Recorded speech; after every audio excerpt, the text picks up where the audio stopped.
আসুন আমরা মূল আলোচনার দিকে চলে যাই। আজকে আমরা যে টপিকটা নিয়ে আলোচনা করব সেটা হচ্ছে, আমরা যে জীবনে বিপদে পড়ি, আমরা বিপদে পড়লে আমাদেরকে উদ্ধার করে কে? আল্লাহ ছাড়া আমাদের বাঁচানোর কেউ আছে? উদ্ধার করার কেউ আছে? রক্ষা করার কেউ আছে? এজন্য বিপদে পড়লে আমরা চাইবো কার কাছে? আমাদের যাই দরকার হোক আমরা ফরিয়াদ করব কার কাছে? নাকি মাজারে যেয়ে চাবেন? মাজারে যেয়ে চাবেন? অনেকে তো মাজারে যে কপাল ঘষে, আছে না নাই? মাজারে যে সন্তান চায়, আছে? এই এলাকায় নাই, এলাকার লোকদের আকীদা খালেস আমি জানি। মাজারে যে কপাল ঘষে আর সন্তান চায়। আচ্ছা, মাজারে গেলে সন্তান পাওয়া যায়? আচ্ছা, মাজারে না গেলে যদি বাচ্চা না হতো, গরু ছাগলের যে বাচ্চা হয় ওরা কোন মাজারে মানত করে বলেন? কথা কি বুঝতেছেন? এই যে প্রতি বছর গরু ছাগল ভেড়া এগুলো যে বাচ্চা দেয়, এরা কোন মাজারে যে মানত করে? এজন্য চাইতে হবে একজনের কাছে, তিনি কে? আমার প্রিয় পটুয়াখালীবাসী, মাজার জিয়ারত করা সুন্নাহ। আমরা মাজার জিয়ারত করব, আল্লাহ ওয়ালাদের কবরে যাব, আমরা সেখানে যে সালাম দিব, দোয়া করব, নিজের জন্য করব, কবরে শুয়ে থাকা মাইয়েতের জন্য করব, পুরো মুসলিম উম্মার জন্য করব। কিন্তু কবরে যিনি শুয়ে আছে ওই বাবার কাছে সন্তান চাওয়া যাবে? চাকরি চাওয়া যাবে? সফলতা চাওয়া যাবে? সফলতা দেয় কে? সবাই বলেন নাই, আওয়াজ করে বলেন, সফলতা দেওয়ার মালিক কে? এক কথাই রব্বুল আলামিন বলেন, ওয়া ইয়ামসাসকাল্লাহু বিদুররিন ফালা কাশিফা লাহু ইল্লা হু ওয়া ইয়ুরিদকা বিখাইরিন ফালা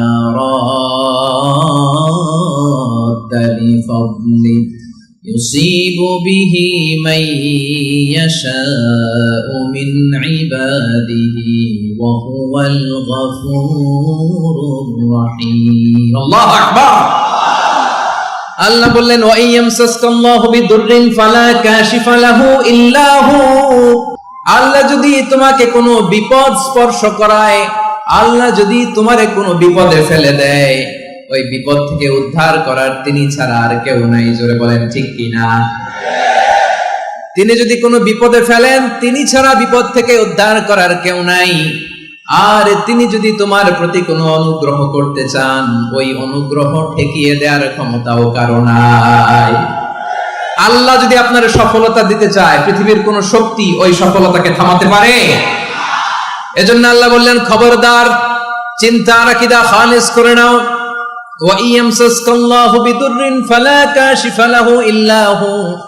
আল্লাহ বিপদে ফেললে বিপদ থেকে উদ্ধার করার কেউ থাকে না। আর আল্লাহ যদি তোমার প্রতি দয়া দেখাতে চান, অনুগ্রহ করতে চান, ওই অনুগ্রহকে প্রতিরোধ করার মতো ক্ষমতা কারো নাই। তিনি তার বান্দাদের মধ্য থেকে যাকে ইচ্ছা তাকে দেন, যত ইচ্ছা তত দেন।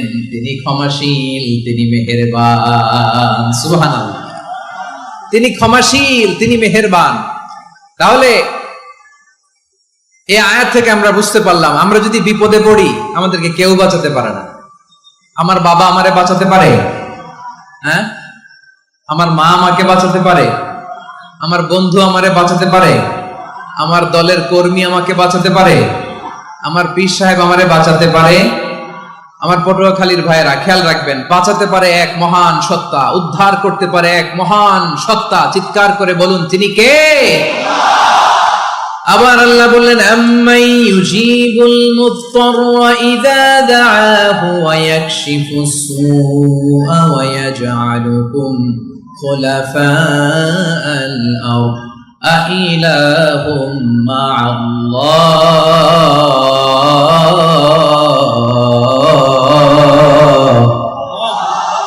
ক্বালিলাম মা তাযাক্কারুন। রব্বুল আলামিন বলেন, বিপদে পড়ে কাতর কণ্ঠে চিন্তাগ্রস্ত হয়ে যখন কেউ ফরিয়াদি হয়ে আল্লাহর ডাকে হাত তোলে, তখন এই ব্যক্তির ডাকে সাড়া দেয় কে? সবাই বলুন। বিপন্ন অবস্থায় আপনি যখন কেঁদে কেঁদে হাত তুলে আপনার দুঃখের কথা জানান, আপনি যখন ডাকেন তারে, তখন আপনার ডাকে সাড়া দেয় কে? আল্লাহ বলে, আমি সাড়া দেই। তোমাদের বিপদকে মুক্ত করে দেয় কে? ওই আল্লাহর সাথে কোন উপাস্য আছে নাকি? কিন্তু খুব অল্প সংখ্যক লোকই তোমরা উপদেশ গ্রহণ করো। কথাটা কার? তাহলে বিপন্ন মানবতা যখন কাঁদে, মানুষ যখন বিপদে পড়ে নিরুপায় হয়ে ফরিয়াদ করে, তার ডাক শোনার কেউ নাই একজন ছাড়া। চিল্লায় বলেন তো তিনি কে? এজন্য আমরা ফরিয়াদের হাত কার দিকে তুলব? প্রিয় পটুয়াখালী বলেন, ফরিয়াদের দুটো হাত আমরা কার দিকে তুলবো? এবং খেয়াল রাখতে হবে, মাথার সাথে সেট করে নিতে হবে, আল্লাহ ছাড়া আমাকে উদ্ধার করার কেউ নাই।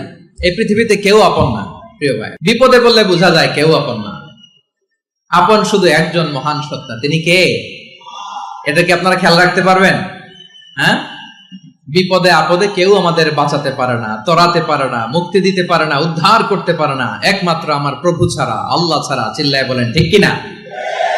এবং প্রিয় পটুয়াখালীর ভাইয়েরা, মাথার সাথে এটা সেট করে নিতে হবে যে আমাদের পুরো জীবনটাই পরীক্ষা। পুরো জীবনটাই কি? The life is a test. পুরো জীবনটাই পরীক্ষা। এই জীবনে বিপদ আসবে, আপদ আসবে, পরীক্ষা আসবে, সবার জীবনে এটা থাকে। এক একজনের পরীক্ষা এক এক রকম। আমার পরীক্ষা একরকম, মাসুদ ভাইয়ের পরীক্ষা একরকম, চৌধুরী সাহেবের পরীক্ষা একরকম, আপনার পরীক্ষা একরকম, ওনার পরীক্ষা আবার আরেক রকম। পুরো পৃথিবীটাই পরীক্ষা ক্ষেত্র, সবাই পরীক্ষা দিচ্ছি, কিন্তু কারো পরীক্ষা প্রশ্নের সাথে কারোটার মিল নাই। সুবহানাল্লাহ পড়বেন না? পুরোটাই পরীক্ষা ক্ষেত্র, সবাই পরীক্ষার্থী, কিন্তু প্রশ্নপত্র একটার সাথে আরেকটা মিলে না। One doesn't match the other. একজনেরটার সাথে আরেকজনেরটা মিলে না। কাউকে আল্লাহ তাআলা ধনী বানিয়ে পরীক্ষা করেন। কি বানিয়ে? কথা কি বুঝতেছেন নাকি কষ্ট হচ্ছে? কষ্ট হচ্ছে আপনাদের? কাউকে আল্লাহ ধনী বানিয়ে পরীক্ষা করেন, আবার কাউকে আল্লাহ তাআলা গরিব বানিয়ে পরীক্ষা করেন, কাউকে আল্লাহ অসুস্থ বানিয়ে পরীক্ষা করেন। কেউ দেখবেন যে দুরারোগ্য ব্যাধিতে আক্রান্ত, ডাক্তার বলেছে আর সময় নাই, দুরারোগ্য ব্যাধি, ক্যান্সার, যার নেই কোনো অ্যান্সার, তার জন্য পরীক্ষা হচ্ছে এই রোগ। আরেক লোক দেখবেন তার আবার রোগ বালাই নাই, মাশাআল্লাহ, তাকে আল্লাহ তাআলা আর্থিক দৈন্যতা, দারিদ্রতা দিয়ে পরীক্ষা করছেন। এরকম আছে না নাই? টাকা পয়সা নাই, দিন আনে দিন খায়, যা আছে তাতে চলে না, এটা তার জন্য পরীক্ষা।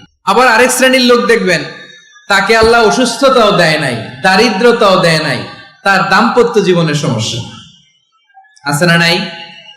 স্ত্রী কথা শোনে না, অথবা ছেলে মেয়ে কথা শোনে না।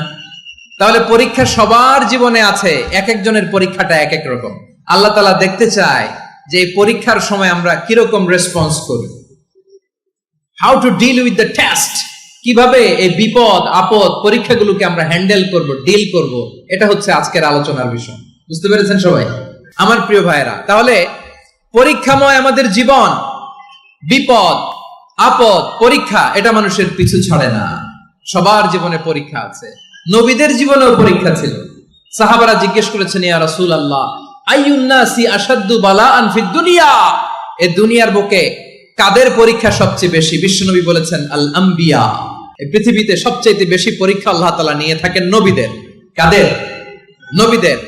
সুম্মাল আমসাল ফাল আমসাল, এরপরে নবীদের পরের স্তরে যারা, তাদের পরীক্ষা। এরপরে তাদের পরের স্তরে যারা, তাদের পরীক্ষা। সিদ্দিকিনদের, শুহাদাদের, সালিহিনদের, আল্লাহওয়ালাদের। যার ঈমান যত মজবুত, তার জীবনে পরীক্ষাও তত বেশি। চিল্লায় বলেন ঠিক কিনা? তাহলে মুমিনরা, বিশ্বাসীরা, আমরা কি পরীক্ষা বিপদ আপদে ভয় পাই? হ্যাঁ, বিপদ দেখলে ভয় লাগে আপনাদের? ভয় লাগে? হ্যাঁ, না, মুমিনরা বিপদে ভয় পায় না, তারা হতাশ হয় না, সুবহানাল্লাহ, তারা নিরাশ হয় না। বিশ্বাসীরা হাল ছেড়ে দেয় না, তারা ভরসা রাখে একজনের উপর। চিল্লায় বলতে হবে তিনি কে? কারণ মুমিন জানে, the grief isn't permanent, the test isn't permanent, the struggle in our life isn't permanent. আমাদের জীবনের দুঃখ, কষ্ট, স্ট্রাগল, এগুলো পার্মানেন্ট নয়। After every difficulties there is an ease. সব কষ্টের পরেই একটা সুখ আছে না নাই? রব্বুল আলামিন বলেন, ফা ইন্না মাআল উসরি ইউসরা, ইন্না মাআল উসরি ইউসরা, ভয় পেও না, চিন্তা করো না, কষ্টের সাথেই আমি রেখে দিয়েছি স্বস্তি। সুবহানাল্লাহ বলেন। মুমিন জীবনে বিপদ যত বেশি, কষ্ট যত বেশি, তার সামনে সফলতা তার চেয়েও বেশি। ঠিক কিনা বলেন? কারণ বিশ্বাসীরা জানে, রাত্রি যত গভীর হয়, সুবহে সাদিকের সময় তত আগাতে থাকে। গর্ভবতী নারীর পেটের ব্যথা যত বাড়তে থাকে, ঘরে নতুন মেহমান আগমনের সময় ঘনাতে থাকে, মুমিনদের উপর বিপদ, অত্যাচার, আপদ, পরীক্ষা যত বাড়তে থাকে, কালেমার পতাকা উড্ডয়নের সময় কাছে আসতে থাকে। বিশ্বাসীদের এগুলো হিসাব মিলানো অনেক আগে, এগুলো অনেক আগে হিসাব মিলানো।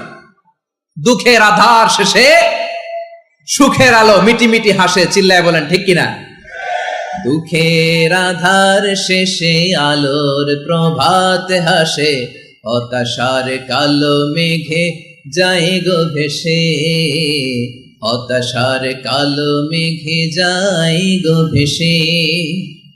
দুঃখের আধার শেষে আলোর প্রভাত হাসে, হতাশার কালো মেঘে যায় গো ভেসে, হতাশার কালো মেঘে যায় গো ভেসে।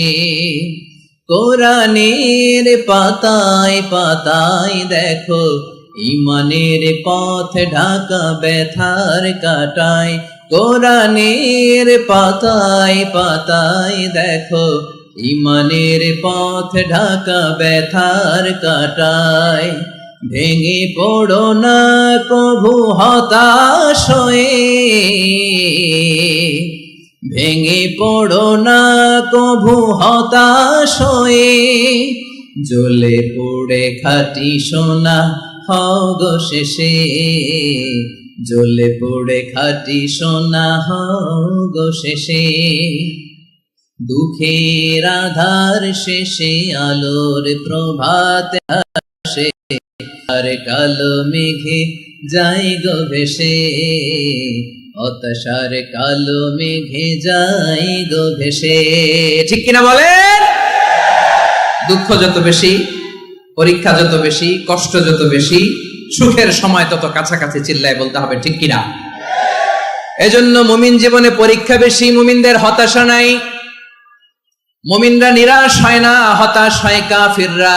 মুমিনরা কখনো হাল ছেড়ে দেয় না, মুমিনরা ভরসা রাখে একজনের উপর, তিনি কে? তাহলে আমার প্রিয় পটুয়াখালীবাসী, বিপদ থাকবে, পরীক্ষা থাকবে, এই বিপদ থেকে আমাদেরকে উদ্ধার করবেন একজন, তিনি কে? আমরা শুধু আল্লাহর উপরই ভরসা রাখবো। রাজি আছেন তো? চাইবো একজন সত্তার কাছে, আওয়াজ করে বলুন তিনি কে? একজন সত্তার কাছে চাইবে। বিশ্বনবী উনার চাচাতো ভাই আব্দুল্লাহ ইবনে আব্বাস রাদিয়াল্লাহু তাআলা আনহুকে বললেন, ইয়া আব্দুল্লাহ ইবনুল আব্বাস, হে আব্দুল্লাহ ইবনে আব্বাস, ইদা সাআলতা ফাসআলিল্লাহ, যখন চাইবে আল্লাহর কাছে যাও। ও আব্দুল্লাহ, যখন চাইবা আল্লাহর কাছে চাও। ওয়া ইদা ইসতাআনতা ফাসতাইন বিল্লাহ, যখন সাহায্য চাইবা আল্লাহর কাছে ফরিয়াদ করো। জেনে রেখো ও আব্দুল্লাহ, ওয়া'লাম আন্নাল উম্মাতা লাউ ইজতামাআত আলা আন ইয়ানফাউকা বিশাইইন লাম ইয়ানফাউকা ইল্লা বিশাইইন ক্বাদ কাতাবাহু আল্লাহু লাক। ও আব্দুল্লাহ, জেনে রেখো, মনে রেখো, গোটা বিশ্বের সবাই মিলে যদি তোমার উপকার করতে চায়, ততটুকুই তারা করতে পারবে যতটুকু আল্লাহ তোমার নসিবে সেটা লিখে রেখেছে। ঠিক কিনা বলেন? আর যদি গোটা বিশ্বের সবাই মিলে তোমার বিরুদ্ধে কনস্পাইরেসি করে, ষড়যন্ত্র করে, গোটা বিশ্বের সবাই মিলেও যদি তোমার ক্ষতি করতে চায়, ততটুকুই শুধু পারবে যেটা আল্লাহ তোমার জন্য বরাদ্দ রেখেছে। যতটুকু আল্লাহ তাআলা তোমার জন্য বরাদ্দ রেখেছে অতটুকুই ক্ষতি করতে পারবে, আর এক চুল বেশিও করতে পারবে না, কমও করতে পারবে না। চিল্লায় বলেন ঠিক কিনা? এজন্য আমরা চাইবো কার কাছে? সবাই বলেন নাই, আওয়াজ করে বলেন কার কাছে? সব সময় আমরা আল্লাহর কাছে চাইবো, বিপদে আপদে, সুখে দুঃখে, সচ্ছল অবস্থায় অসচ্ছল অবস্থায়, পরাজয়ের সময় বিজয়ের সময়, সব সময় আমরা ভরসা রাখবো কার উপর? সবাই বলুন। একদল লোক আছে যারা বিপদে পড়লে আল্লাহরে ডাকে, আছে না নাই? পটুয়াখালীতে মাশাআল্লাহ নাই।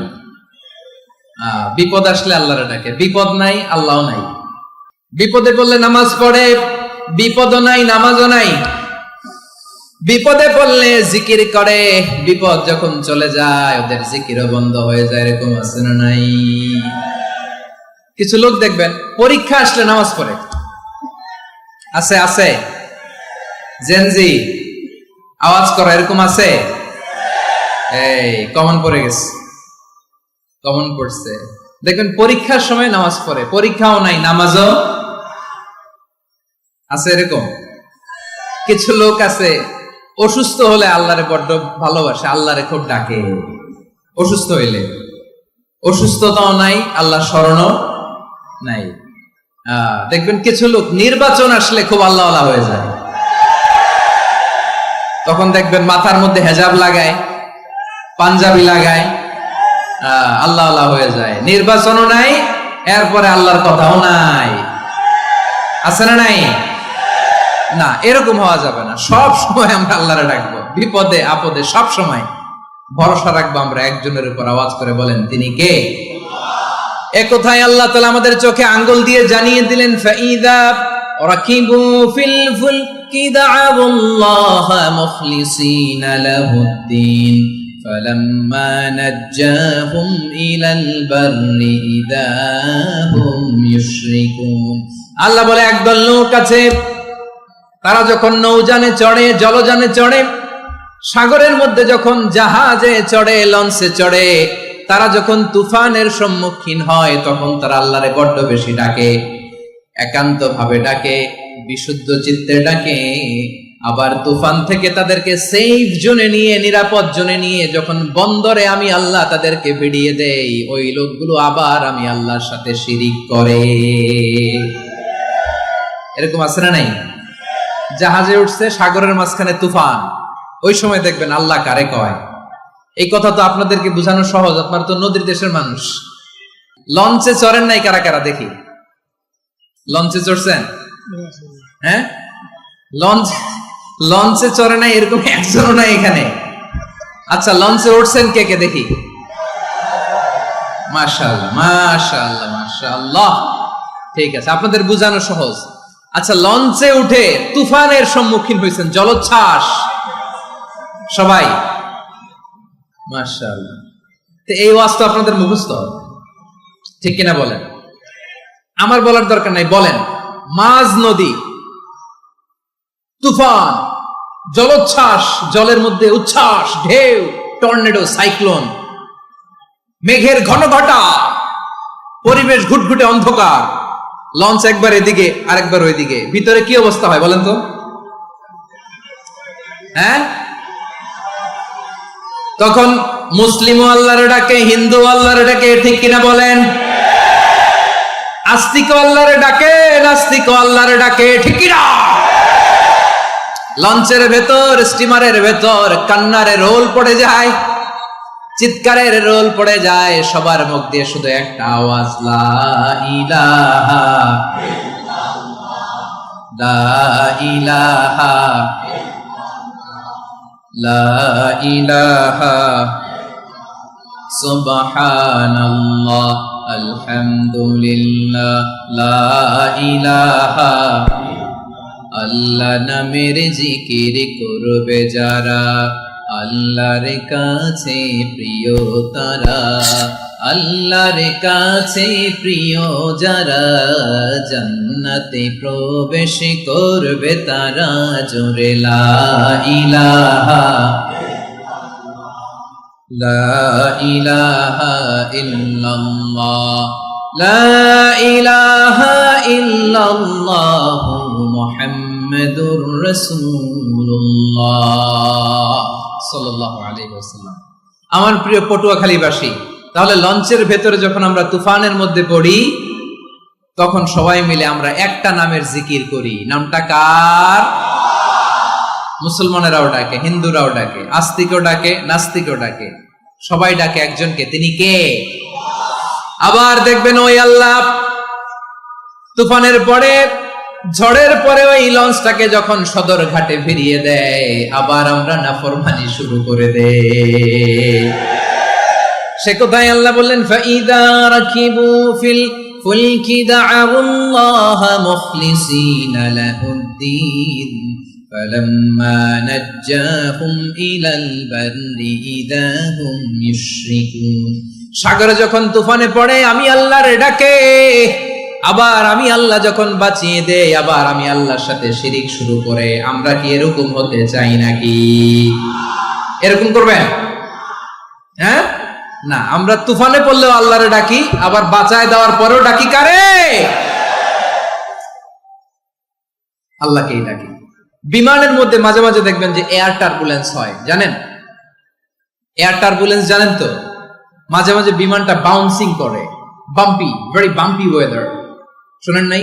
40,000 ফিট উপরে যখন থাকে তখন পাইলট মাঝে মাঝে বলে, dear passengers, ladies and gentleman, right now we are flying 40,000 feet above the ground and we are passing very air turbulence, very heavy air turbulence right now.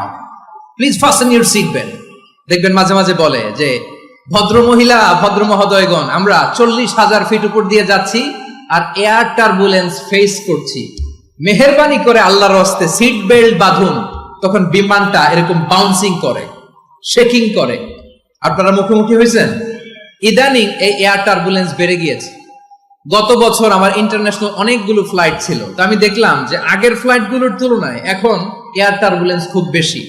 আমি একটু রিসার্চ করে দেখলাম, ক্লাইমেট চেঞ্জের কারণে, জলবায়ু পরিবর্তনের কারণে আকাশের বাতাসের মুভমেন্টে পরিবর্তন হয়েছে, ফলে এখন বিমান শেকিং করে বেশি, বাউন্সিং, বাম্পি ওয়েদার।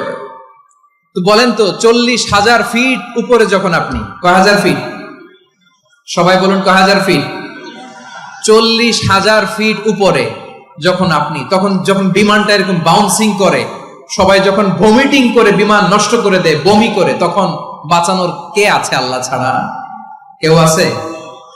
ওই মুহূর্তেও সবাই মিলে একজনের ডাকে আওয়াজ করে বলেন, তিনি কে? মাঝে মাঝে কিছু সোশ্যাল মিডিয়ায় কিছু ভিডিও পাওয়া যায় যে হেভি যখন এয়ার টার্বুলেন্স হয়, 10 সেকেন্ড 15 সেকেন্ডের কিছু ভিডিও পাওয়া যায়, বিমানটা এরকম বাউন্সিং করছে, বাম্পি ওয়েদার, কাঁপছে, মানুষগুলো বমি করছে, অক্সিজেন মাস্কগুলো সব ঝুলে পড়েছে, বিমানটা শুধু কাঁপছে। তখন দেখবেন বিমানের ভেতরেও এরকম লঞ্চের মতো চিৎকার আছে না নাই? বিমানের ভেতরেও তখন চিৎকার। গত বছর হিথ্রো এয়ারপোর্ট থেকে সিঙ্গাপুর এয়ারলাইন্সের একটা ফ্লাইট, হিথ্রো টু চাঙ্গি, একটা ফ্লাইটে এমন বেশি এয়ার টার্বুলেন্সের শিকার হয়েছিল ওই এয়ারক্রাফটটা, 33 জন যাত্রী সেখানে আহত হয়েছে, একজন যাত্রী নিহত হয়েছে। কেবিন ক্রুজ, এয়ার হোস্টেস যারা আছে, একজনের নাক ফেটে, চোখ ফেটে, কপাল ফেটে, ব্লিডিং হয়ে শয়লা। প্রিয় ভাইরা, ওই 40,000 ফিট উপরে বিমানটা যখন কাঁপবে, তখন আমাদেরকে আল্লাহ ছাড়া আর কেউ বাঁচানোর আছে? এত আসতে বললে হবে? ওই কঠিন মুহূর্তে আমার বাবা আমারে বাঁচাতে পারে, আমার বন্ধু আমারে বাঁচাতে পারে। এই গ্রাউন্ডে, জমিনের বুকে আমার প্রোটোকল, আমার ক্ষমতা, আমার দাম্ভিকতা, কোনো কিছু আমারে বাঁচাতে পারে একজন ছাড়া। চিল্লায় বলতে হবে, তিনি কে? সে আল্লাহ বললেন, গোলাম, আমি বিপদের সময় ঠিকই তোমাদের বাঁচিয়ে নেই। ওই বিমানের ভেতরে 40,000 ফিট উপরে যখন তোমরা এয়ার টার্বুলেন্সের শিকার হও, তখন নাস্তিকও আল্লাহরে ডাকে, হিন্দু আল্লাহরে ডাকে। জোরে বলেন ঠিক কিনা? আবার বিমানটা যখন শান্ত হয়ে যায়, একটু পরেই বিমানের স্ক্রিনের মধ্যে হিন্দি সিনেমা খোঁজে।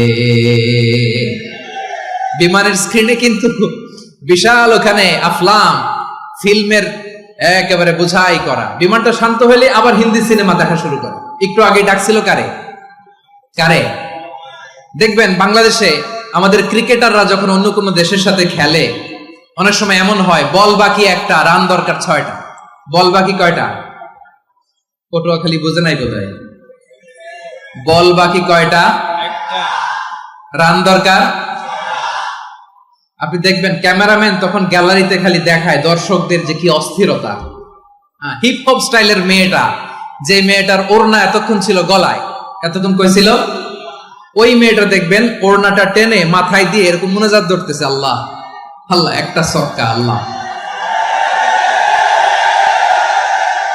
আল্লাহ, আমার লাল সবুজের পতাকারে তুমি অপমানিত কইরো না আল্লাহ, ইন্ডিয়ার সাথে আমাদের খেলা আল্লাহ আল্লাহ, একটা সক্কা, একটা।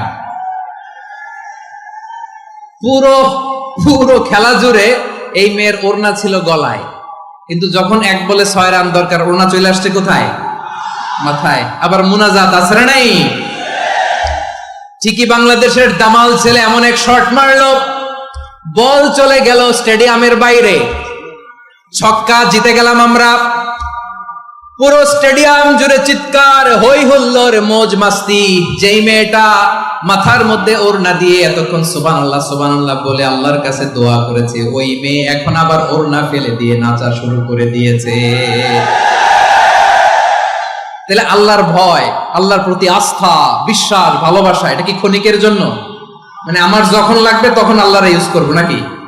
হ্যাঁ, বিপদে আপদে, সুখের সময় দুঃখের সময়, সচ্ছল অসচ্ছল অবস্থায় বিশ্বাসীরা ভরসা রাখে একজনের উপর। চিৎকার করে বলো, পটুয়াখালী তিনি কে? সে আল্লাহ বললেন, গোলাম মনে করো না জাহাজ থেকে সদরঘাটে ভিড়িয়ে দিলাম তুমি নিরাপদ হয়ে গেছো। মনে করো না 40,000 ফিট থেকে সেফ ল্যান্ডিং এর পরে এয়ারপোর্টে নেমে গেলেই তুমি নিরাপদ হয়ে গেছো। ও মিয়া, বিপদ কি শুধু সাগরে আর আকাশে? ঘরের ভেতরও বিপদ আসতে পারে কি পারে না? এজন্য সূরা মুলক আল্লাহ বললেন, আমিনতুম মান ফিস সামাই আন ইয়াখসিফা বিকুমুল আরদা ফাইদা হিয়া তামুর। তোমরা কি ভাবছো তোমরা নিরাপদ? সাগরের মধ্যে তুফান, আল্লাহ আল্লাহ ডাকলাম, সদরঘাটে যেয়ে পড়ছি, বাইসা গেছেন তো আপনি। আর পাবে আপনারে আল্লাহ? আল্লাহর তো সাগরের মাঝখানে তো আল্লাহ আপনার পাইছিল, আর তো পাবে না। আর পাবে আপনারে? আর আল্লাহ ধরতে পারবে আপনারে? ঘরের ভেতরও বিপদ দিয়ে আটকাতে পারে কে? 5 স্টার 7 স্টার হোটেলের ভেতরও আমাকে বিপদের মধ্যে ফেলে দিতে পারেন কে? আল্লাহ বললেন, তোমরা কি ভেবেছো তোমরা নিরাপদ? আমি চাইলে ল্যান্ডস্লাইডস, ভূমি ধস দিয়ে 1 লক্ষ এক মুহূর্তে নিয়ে যেতে পারি। এক সুনামি দিয়ে থাপ্পড় মেরে 3 লক্ষ সাগরের ভেতরে ঢুকায় দিতে পারি। 1 সেকেন্ডও লাগে না আমার। أم أمنتم من في السماء أن يرسل عليكم حاصبا فستعلمون كيف نذير। আল্লাহ চাইলে আকাশ থেকে পাথর বৃষ্টি নাজিল করতে পারেন কি পারেন না? এই মুহূর্তে এখানে ভূমিকম্প দিতে পারেন কি পারেন না? আচ্ছা, ভূমিকম্প যখন হয় আমাদের কারো হুঁশ থাকে? আপনি মনে করছেন আমরা সাধারণ মানুষ, আমরা দৌড় দেই, আর প্রেসিডেন্ট প্রধানমন্ত্রী ওনারা বুঝি খাটে শুয়ে থাকে? কথা বুঝে নাই বোধহয়। ভূমিকম্প, আর্থকোয়েক যদি হয়, বাঁচার জন্য আমরা কি করি? হয় খাটের তলায়, ডাইনিং টেবিলের নিচে, উপরে শক্ত কিছু আছে এটার নিচে, অথবা ঘর থুইয়া দেও দৌড়। তো প্রধানমন্ত্রী উনি কি করে? প্রেসিডেন্ট উনি কি করে? হ্যাঁ, উনি খাটের মধ্যে যে শুয়ে থাকে নাকি? উনিও দৌড়, সাধারণ মানুষও দৌড়, প্রধানমন্ত্রীও দৌড়, বাড়িওয়ালাও দৌড়, ভাড়াটিয়াও দৌড়, সবাই দৌড়। নাকি ভাড়াটিয়ারা বাড়ি থুইয়া দৌড়, বাড়িওয়ালারা আর বেরোয় না? এরকম না। তাহলে যে কোনো মুহূর্তে ভূমিকম্প দিয়ে নাস্তানাবুদ করতে পারে কে? আমার প্রিয় ভাইয়েরা, আমরা নিরাপদ নই, আমরা তার দয়ায় বেঁচে আছি। কার দয়ায়? এজন্য আল্লাহ বললেন, গোলাম যে কোনো মুহূর্তে বিপদ দিয়ে তোমাদেরকে নাস্তানাবুদ করতে পারি। বিশ্বাসী বলে যদি নিজেকে দাবি করো, সব সময় ডাকতে হবে একজন সত্তাকে। বলেন তিনি কে? এই কথা ক্লিয়ার? এই সবগুলো উদাহরণ শেষে সবার কাছে ক্লিয়ার হয়েছে না যে বিপদ থেকে, আপদ থেকে, পরীক্ষা থেকে, ক্যালামিটি থেকে আমাদেরকে কেউ বাঁচাতে পারে না একজন সত্তা ছাড়া। আবারও বলেন তো তিনি কে? ক্লিয়ার? হ্যাঁ, সবাই বুঝতে পারছেন? আচ্ছা, এবার আমরা দেখি বিষ্ণু ঈসা ইসলামের জীবনে বিপদ আপদ ছিল কিনা। উনি বিপদ আসলে কিভাবে ডিল করতেন, বিপদ আসলে কোন দোয়া পড়তে হয়, কিভাবে ফরিয়াদের হাত উত্তোলন করতে হয়, কিভাবে রবের দরবারে নতজানু হয়ে ফরিয়াদ করতে হয়, এটা জানার দরকার আছে না নাই? আসুন আমরা বিষ্ণুনবীর জীবনী থেকে দেখি বিপদ আসলে উনি কি করতেন। বিপদ আসলেই প্রথমে বিষ্ণু ঈসা ইসলাম একটা দোয়া পড়তেন। কি পড়তেন? তিনি পড়তেন, ইন্না লিল্লাহি ওয়া ইন্না ইলাইহি রাজিউন। নিশ্চয় আমরা আল্লাহর জন্য, নিশ্চয় আমরা কার দিকে ফিরবো ভাই?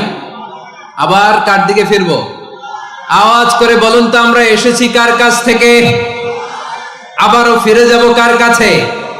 এজন্য বিষ্ণুই পড়ছেন, ইন্না লিল্লাহি ওয়া ইন্না ইলাইহি রাজিউন। নিশ্চয় আল্লাহর জন্য, ওই আল্লাহর দিকেই আমরা ফিরে যাব। তারপরে বিষ্ণুই পড়তেন, আল্লাহুম্মা আজুরনি ফি মুসিবাতি ওয়াখলুফ লি খায়রাম মিনহা। একসাথে প্রথমে পড়তেন ইন্না লিল্লাহি ওয়া ইন্না ইলাইহি রাজিউন, তারপর পরে পড়তেন আল্লাহুম্মা আজুরনি ফি মুসিবাতি ওয়াখলুফ লি খায়রাম মিনহা। মানে আল্লাহ, এই যে আমি বিপদে ধৈর্য ধারণ করলাম, এটার সব তুমি আমারে দাও, আর যেটা হারালাম এর চেয়ে ভালো কিছু দিয়ে মেকআপ করে দিও, ভালো কিছু দিয়ে বদল করে দিও। সুবহানাল্লাহ পড়েন। তাহলে বিপদ আসলে আমরা কি পড়ব? কথা বলেন। এই যে আমি শুয়েছিলাম, নাশিদ গাচ্ছিল ওরা, এদেশে পরস্পরে দেখা হলে দেয় সালাম, এদেশে আমজনতার হৃদয় জুড়ে পাক কালাম, এদেশে বিপদ এলে সর্বজনে সর্বক্ষণে দোয়া পড়ে ইন্না লিল্লাহ। কি পড়ে? সুবহানাল্লাহ সুবহানাল্লাহ সুবহানাল্লাহ সুবহানাল্লাহ। এদেশে আজান শুনে সূর্য ওঠে শহর গ্রামে, এদেশে আজান শুনে সূর্য ডুবে সন্ধ্যা নামে, এদেশে সকল কাজে সবাই বলে বিসমিল্লাহ, এদেশে ভালো কিছু দেখে শুনে হাসি মুখে সবাই বলে মাশাআল্লাহ। সুবহানাল্লাহ পড়ে। তাহলে বিপদ এলে আমরা কি পড়ি? কথা বুঝলে সবাই উত্তর দিতে হবে। বিপদ এলে কি পড়ি?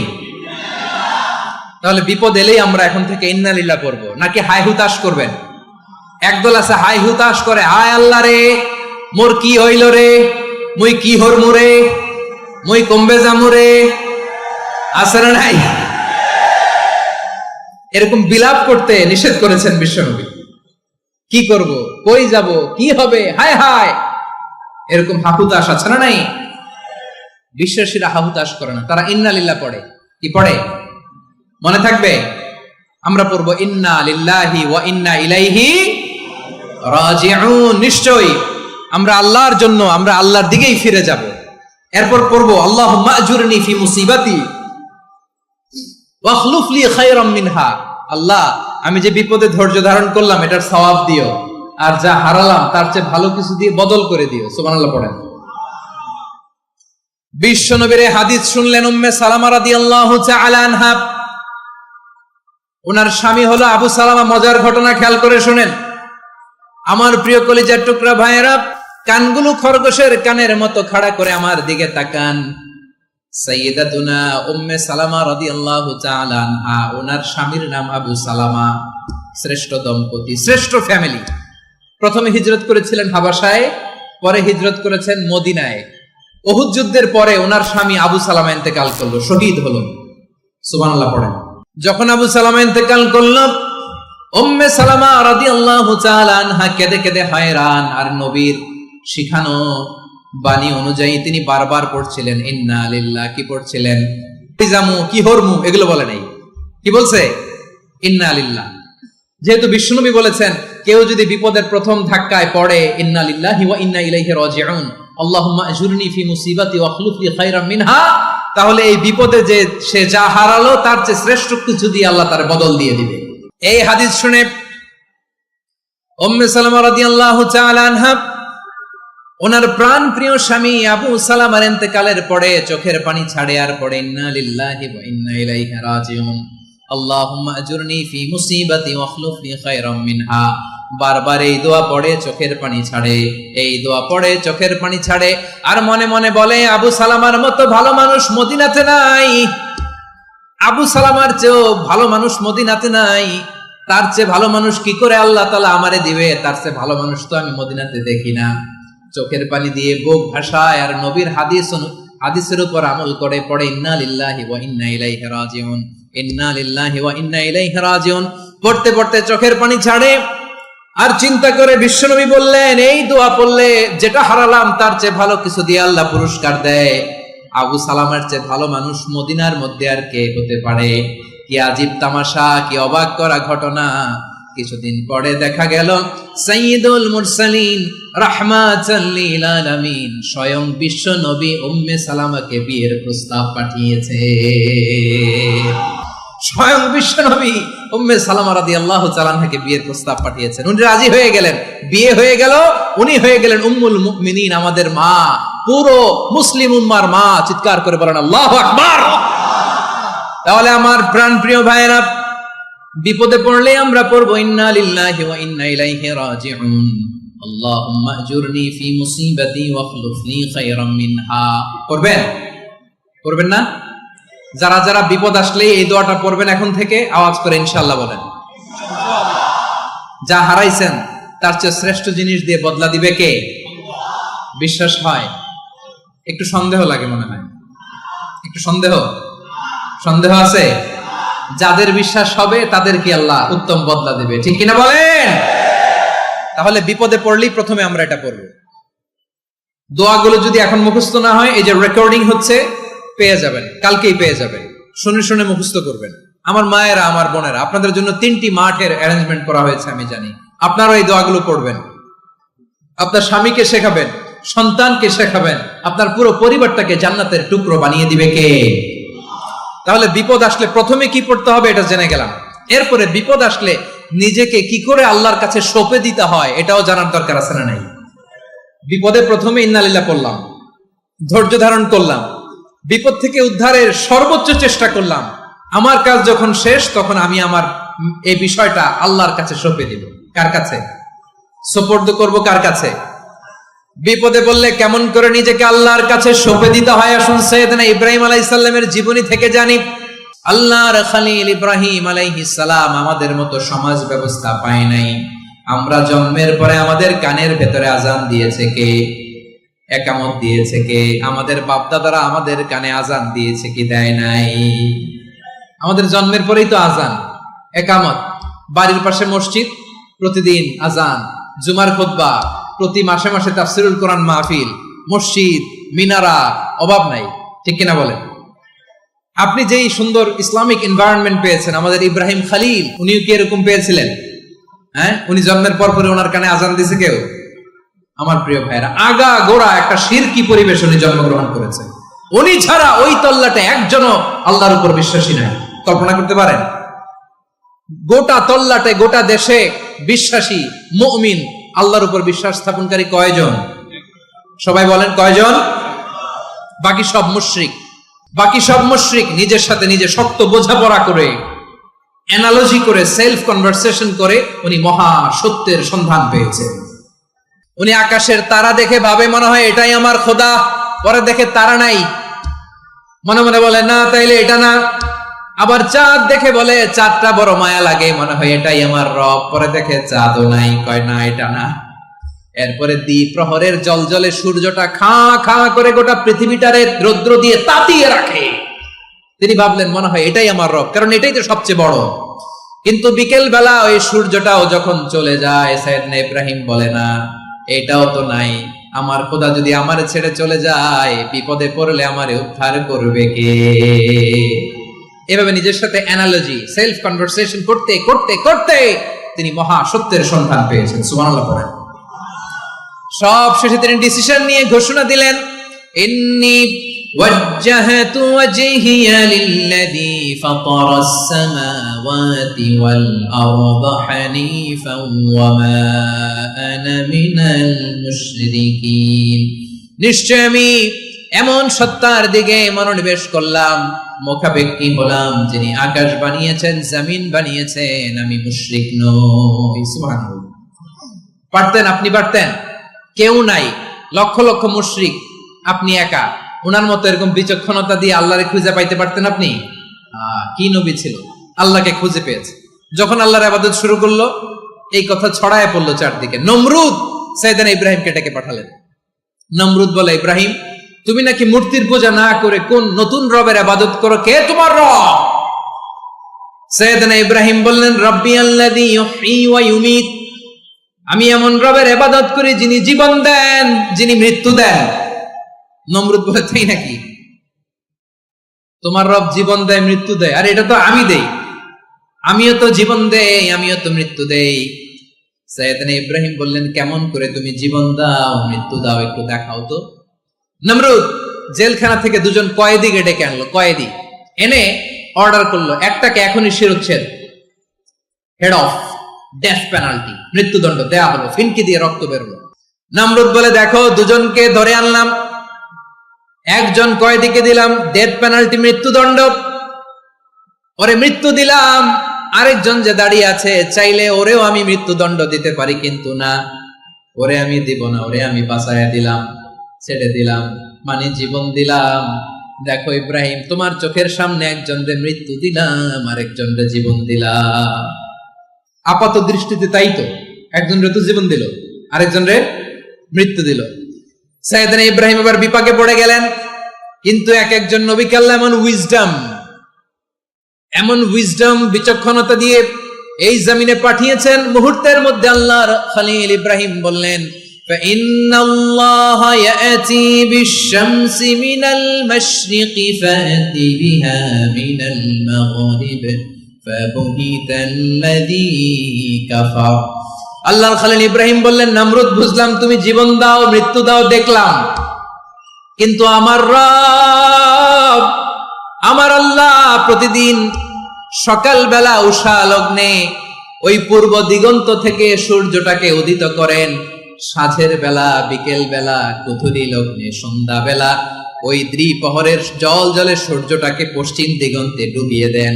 মানে সকালবেলা পূর্ব দিক থেকে উদিত করা সূর্যটাকে পশ্চিম দিকে বিকেলে তিনি ডুবিয়ে দেন। তুমি যদি পারো ওই সূর্যটাকে পশ্চিম দিক থেকে উদিত করে পূর্ব দিকে ডুবিয়ে দাও। সুবহানাল্লাহ পড়বেন না? দেখেন, ইনস্ট্যান্ট ইন্টেলেক্ট, মুহূর্তে বিচক্ষণতা, উইজডম কাকে বলে? নমরুদ পারবে? নমরুদের বাপ পারবে? ওর দাদা, ওর 14 গোষ্ঠী, গোটা বিশ্বের সব ক্ষমতাধর রাষ্ট্রনায়করা একসাথে হলে পারবে? ফাবহিতাল্লাযী কাফার পারে নাই, ব্যর্থ হয়েছে। এবার তেলে বেগুনে জ্বলে উঠেছে, রেগে মেগে আগুন বলে ফালকুহু ফিল জাহিম। ওর সাথে তর্ক নাই, না পেরে এবার এটারে আগুনে ফেলা। বিশাল বিশাল গাছ কেটে লাকড়ি এনে আগুনের কুণ্ডলি বানানো হলো, দাও দাও দাও দাও করে আগুন জ্বলে। আল্লাহর খলিল ইব্রাহিমকে আগুনে নিক্ষেপ করা হবে। আল্লাহর খলিল সাইয়েদনা ইব্রাহিমের হাতের মধ্যে রশি দিয়ে টাইট করে বাঁধা হলো, পায়ের মধ্যেও টাইট করে রশি দিয়ে বাঁধা হলো। আল্লাহর খলিল ইব্রাহিমকে আগুনের কুণ্ডলির মধ্যে ফেলা হবে। ও মিয়া, আপনি যে বিপদের কারণে ভয় পান, হতাশ হন, এটা কোনো বিপদ? ওনার বিপদের সামনে হাত পা বেঁধে টাইট করে নিক্ষেপ করা হবে। সিম্পলি ফেলা যাবে না, কারণ দাও দাও করে দ্য ব্লেজিং ফায়ার, এমন আগুনের কুণ্ডলি কাছে যাওয়া যায় না, আগুনের উত্তাপে নিক্ষেপ করা হবে। হাতে রশি বেঁধে পায়ে রশি বেঁধে আল্লাহর খলিল ইব্রাহিম আলাইহিস সালামকে আগুনের মধ্যে নিক্ষেপ করা হবে। আহা, এটার বলে অগ্নি পরীক্ষা। উনি অগ্নি পরীক্ষার সম্মুখীন হয়েছিলেন। এজন্য কঠিন পরীক্ষাকে আমরা অগ্নি পরীক্ষার সাথে তুলনা করি, ঠিক কিনা? সাইয়েদনা জিবরাইল এসে বললেন, ও আল্লাহর খলিল, ওরা তো আপনার হাতও বেঁধে ফেললো, পাও বেঁধে ফেললো, নড়াচড়ার সুযোগ নাই, বলেন আমি জিবরিল ফেরেশতা আপনার জন্য কি করতে পারি? আল্লাহর খলিল ইব্রাহিম বলেন, ও জিবরাইল, তোমার কাছে আমার কোনো চাওয়া পাওয়া নাই। সুবহানাল্লাহ বলেন। তোমার কাছে বলার কিছু নাই, তোমার সাহায্যের আমার দরকার নাই। সাইয়েদনা ইব্রাহিম আলাইহিস সালামকে হাতে পায়ে রশি বেঁধে হাত পা বাঁধা অবস্থায় জ্বলন্ত অগ্নিকুণ্ডে যখন নমরুদের দলবল নিক্ষেপ করবে, আল্লাহর খলিল কিভাবে নিজেকে আল্লাহর কাছে সঁপে দিয়েছেন, পটুয়াখালীর ভাইরা খেয়াল করে শুনুন। হাত পা বেঁধে আল্লাহর খলিলকে যখন নিক্ষেপ করা হবে, তিনি মুখ ফুটে বলে ফেললেন, হাসবুনাল্লাহু ওয়া নি'মাল ওয়াকিল। হাসবুনাল্লাহু ওয়া নি'মাল ওয়াকিল, আমার জন্য আল্লাহই যথেষ্ট, আমার জন্য আল্লাহই যথেষ্ট। তিনি আমার সবচেয়ে বড় গার্ডিয়ান, তিনি আমার সবচেয়ে বড় অভিভাবক। জিব্রাইলের সাহায্যে অফারকে ফিরিয়ে দিলেন। দুনিয়ার বুকে কারো কাছে কিছু বলেন নাই, মুখ ফুটে বলেছেন হাসবুনাল্লাহ।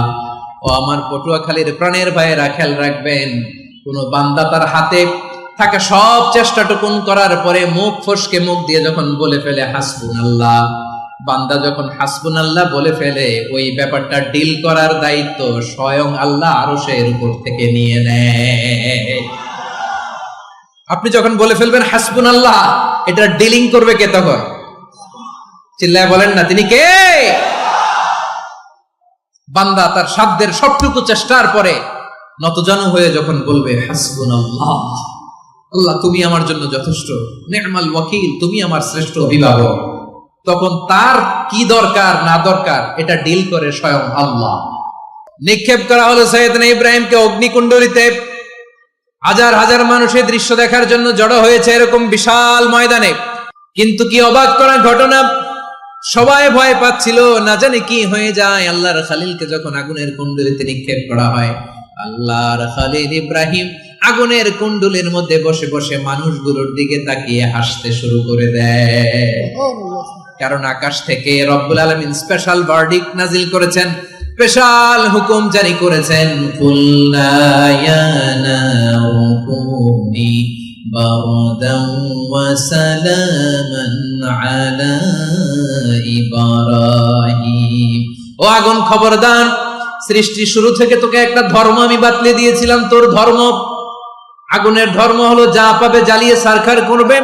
আল্লাহ বলল, ও আগুন, তোর ধর্ম দিয়েছিলাম, তুই সব জ্বালিয়ে পুড়িয়ে ছারখার করে দিবি, কিন্তু ক্ষণিকের জন্য আমি তোর জ্বালিয়ে দেওয়ার ক্ষমতাটাকে কেড়ে নিলাম।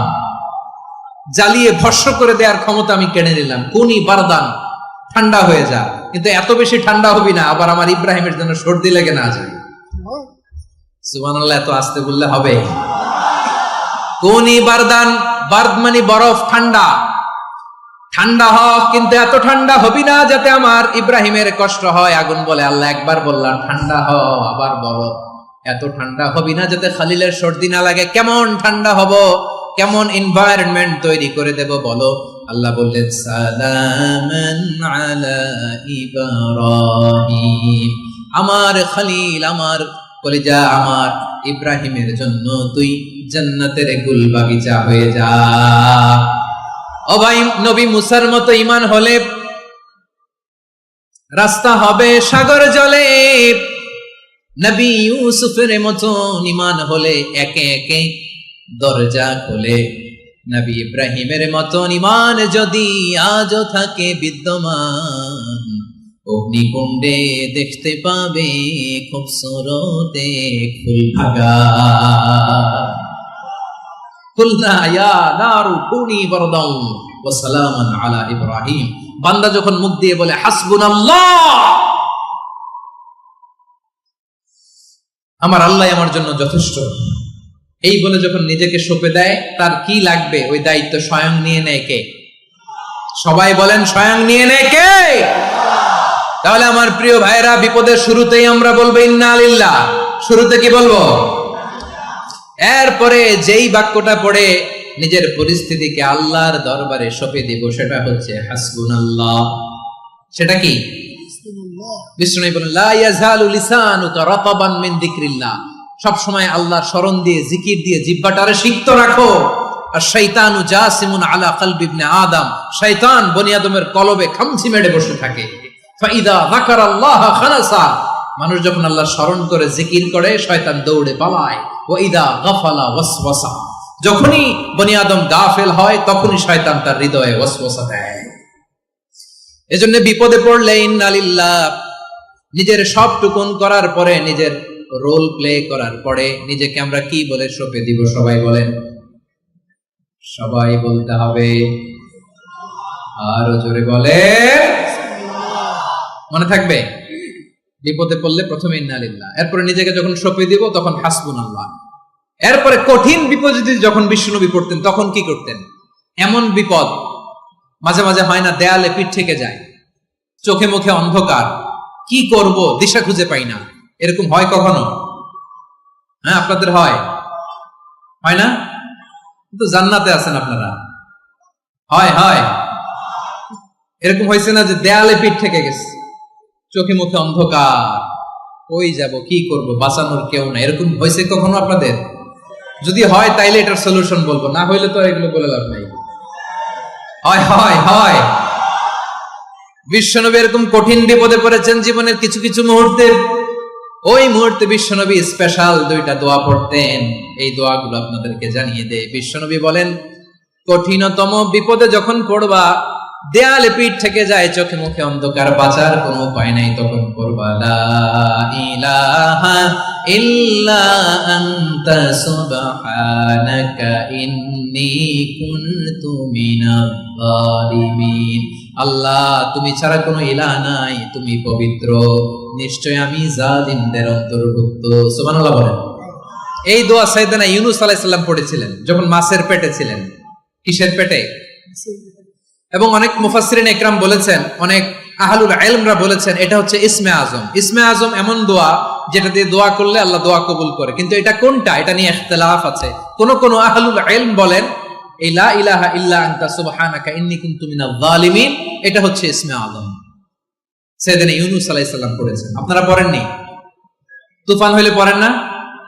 আমাদের এলাকায় তো এটার উপর ব্যাপক আমল আছে। পটুয়াখালীতে কি অবস্থা বলেন? পড়েন পড়েন পড়েন পড়েন। একটা গল্প শুনেছিলাম, পাক হানাদার বাহিনী যখন বাংলাদেশে অ্যাটাক করতো, 71 সালের ঘটনা বলতেছে, আমরা তো দেখি নাই, শুনছি আর কি। 71 যদি দেখতাম এতদিনে রাজাকার হয়ে যেতাম। আল্লাহ আমাদেরকে বাঁচাই দিছে, আল্লাহর মেহেরবানি, ঠিক কিনা বলেন?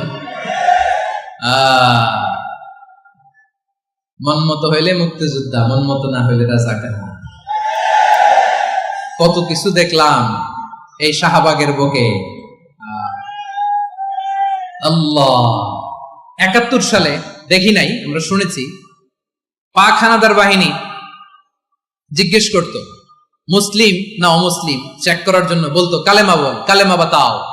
তো যারা কালেমা বলতে পারতো পাকিস্তানি বাহিনী নাকি ওদেরকে ছেড়ে দিত, শুনেছি। তো একজনকে, এক বাঙালিরে পেয়ে তার মাথার মধ্যে বন্দুকর নল ধরে বলতেছে কালেমা বল সালে, কালেমা বাতা, কালেমা বল। তো ভয়ের চোটে এই দোয়া পড়া শুরু করছে। ও পড়তেছে লা ইলাহা ইল্লা আনতা সুবহানাকা ইন্নী কুনতু মিনাজ জালিমিন। পাকিস্তানি বলে সালে ये तो मुसीबत का কালেমা है। বাঙালি কয় হাম তো ভি মুসিবত মে হ্যায়। পাকিস্তানি বলে বেটা কোন দোয়া বললি, এটা তো মুসিবতের কালেমা। কয় আমিও তো মুসিবতে আছি, আমার মাথার মধ্যে বন্দুক ধরে তুমি আমারে কালেমা জিজ্ঞেস করো, এখন কোনটা কালিমা আর কোনটা কি দোয়া আমার হুঁশ আছে নাকি? প্রিয় ভাইরা, আসলে এটা দুআউল মুসিবা, বিপদে পড়লে এ দোয়া পড়তে হয়। লা ইলাহা ইল্লা আনতা সুবহানাকা ইন্নী কুনতু মিনাজ জালিমিন। এটা পড়বেন আপনারা।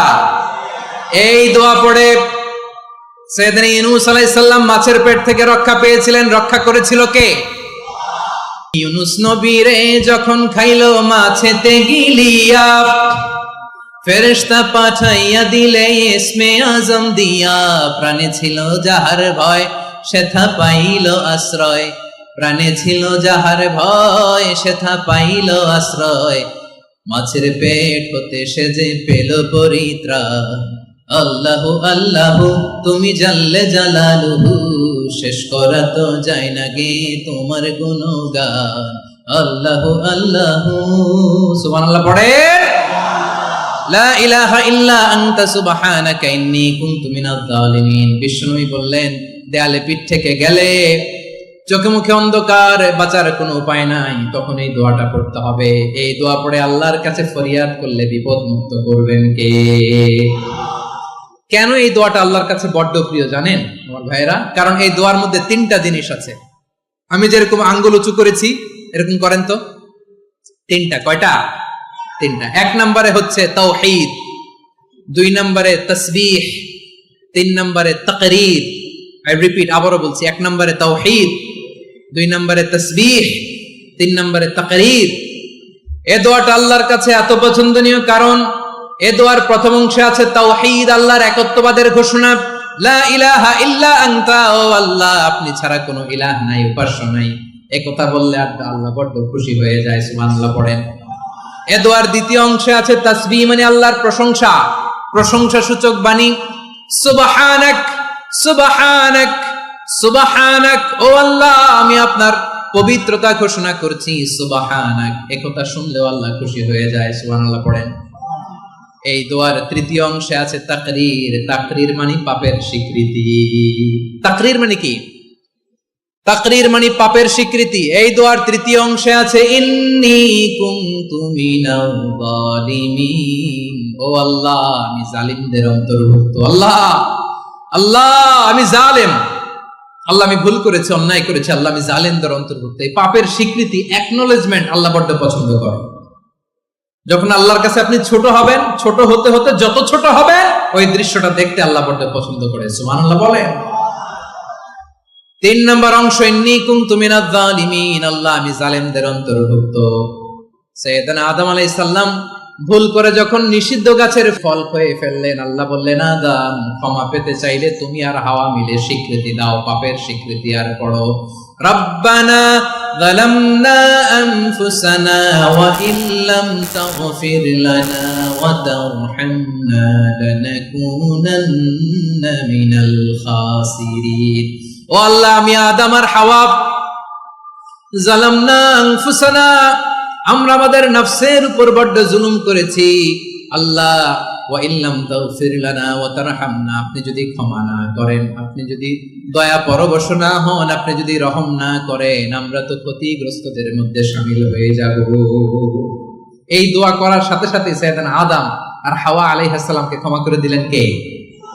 তাহলে এই দোয়ার 3 নম্বর অংশ তাকরীর, এটা আল্লাহ বড্ড পছন্দ করে। আমার কলিজার টুকরা ভাইয়েরা, গুনাহ করে শিকার যেতে হবে, এটা আল্লাহ ভালোবাসেন। সাইয়েদনা আবু বকর রাদিয়াল্লাহু তাআলা আনহু বিষ্ণু ইসা ইসলামকে বললেন, ইয়া রাসূলুল্লাহ আল্লিমনি দুআআন আদউ বিহি ফি সালাতি, নবী হে আপনি আমার এমন একটা স্পেশাল দোয়া শিখায়া দেন যে দোয়াটা আমি নামাজে পড়ব। নবী বললেন, তাহলে তুমি পড়ো, আল্লাহুম্মা ইন্নী যালামতু নাফসি যুলমান কাসীরান ওয়া লা ইয়াগফিরুয যুনুবা ইল্লা আনতা ফাগফিরলি মাগফিরাতাম মিন ইনদিকা ওয়ারহামনি ইন্নাকা আনতাল গফুরুর রহিম। সুবহানাল্লাহ। সালাম ফেরানোর আগে পড়েন, কথা কয় না, পড়েন পড়েন।